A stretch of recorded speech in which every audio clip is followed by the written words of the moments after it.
তো hello guys, আসসালামু আলাইকুম। তো আজকে আমরা গিয়েছি সুনামগঞ্জ টাঙ্গুয়ার হাওরে। আই হোপ গাইস আপনাদের এই ভিডিওটা ভালো লাগবে।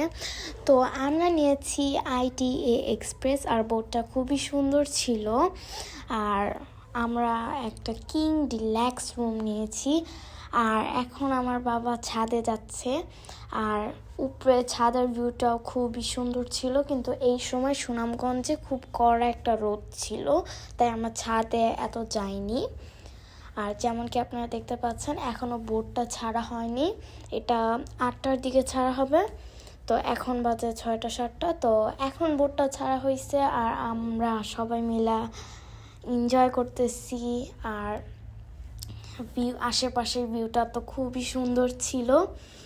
আর আমরা এটা সবাই মিলে বসে ছাদে এনজয় করতেছিলাম। আর এই সময় তখন ছাদে এত রোদও ছিল না, তো এই সময়টাতেই আমরা গেছি। আর যেমন কি আপনারা দেখতে পাচ্ছেন, তারপরে আমরা রুমে চলে যাই। রুম থেকে ঠিক সেম ভিউটাই, একদম ঠিক সেম ভিউটাই দেখা যায়। আর এদিক থেকে পানিকে ছোঁয়াও যায়। তারপরে আমরা চলে যাই জাদুকাদা নদীতে। আর এখানে অনেক বড় বড় মাউন্টেন্স দেখতে পাচ্ছেন। এই মাউন্টেন্সগুলো ইন্ডিয়ার। আর তারপরে আমরা জাদুকাটা নদীতে অনেক এনজয় করি আর গোসল করি। আর আমার বাবা বোটের উপর থেকে লাফ দেয়। আর এখানে আমরা খুবই এনজয় করি। এখানে আমরা ফ্যামিলি একসাথে ছিলাম, তো আমরা খুব ভালোই এনজয় করছি। তো যেমন কি আপনারা দেখতে পাচ্ছেন, এখানে আমরা 1 ঘন্টার মতন সাঁতার কাটছিলাম আর এনজয় করছিলাম। তারপরে আমরা একটা মাউন্টেনের উপরে গেছিলাম, যেখানে যাওয়ার মতন রাস্তা ছিল। আর ওইখান থেকে ভিউটা খুবই সুন্দর ছিল।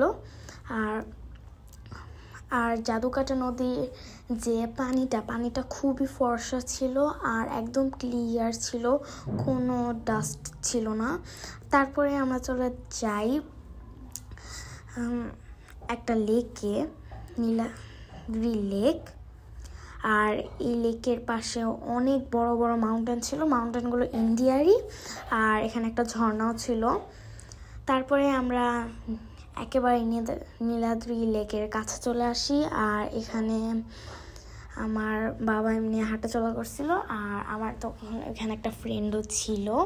আর এখানে আমরা অনেক এনজয় করি। তারপরে আমরা বোটের উপরে চলে আসি, আর বোটটা অন্য একটা জায়গায় রওনা দেয়। যেহেতু আমরা এখন অন্য জায়গায় যাচ্ছি। আর বাকি ভিডিওটুকু আমার বাবা করতে পারেনি, কিন্তু আজকের জন্য এতটুকু। Bye bye guys.